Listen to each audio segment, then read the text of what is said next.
Okay, it's day 167. This is part one. It's cold here in the Windy City. So we decided to stay a few more days in Chicago, and the reason being is, sorry about the wind, is the task force is really not just task force. Our local and state police representative, who you know as task force, but really we want to add to the task force. We want to add professionals from the FBI, especially like a Robin Griss or a Mike McMahon, on this subject of vetting. Vetting is very much in the news. I'll pan around here a little bit. Vetting very much in the news now. Hopefully that helps with the wind.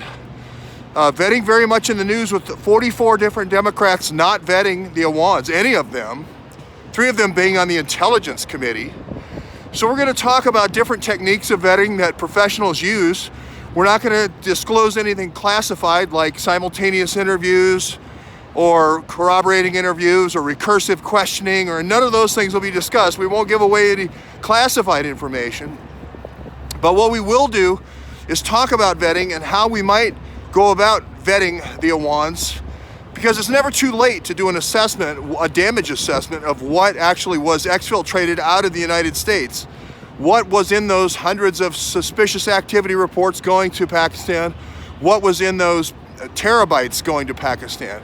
And still we don't know the question. Now there's rumors that Jesse Liu of the Attorney General's office in the DC district has gone back to the grand jury and may be considering an upcharge for the Awans. So we don't know if that's true or not, but that certainly would be something that would be, with no vetting, we have no idea now.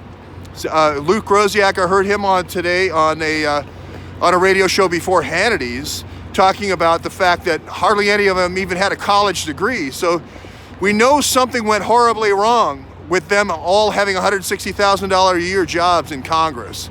So this certainly has to be looked into. We hear that Chuck Grassley has also asked for a list of all people with classified clearances. So we'll see if the Awans come up in that, or any of the Awan gang, if you will.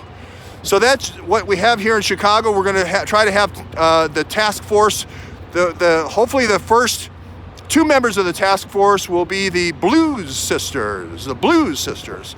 We'll have 1 state and local police officer, and we'll hopefully have 1 international law enforcement officer in Robin Griss to get our task force started off with the Blues Sisters. And we might even have a live broadcast from a famous Blues Brothers location a little bit later this evening.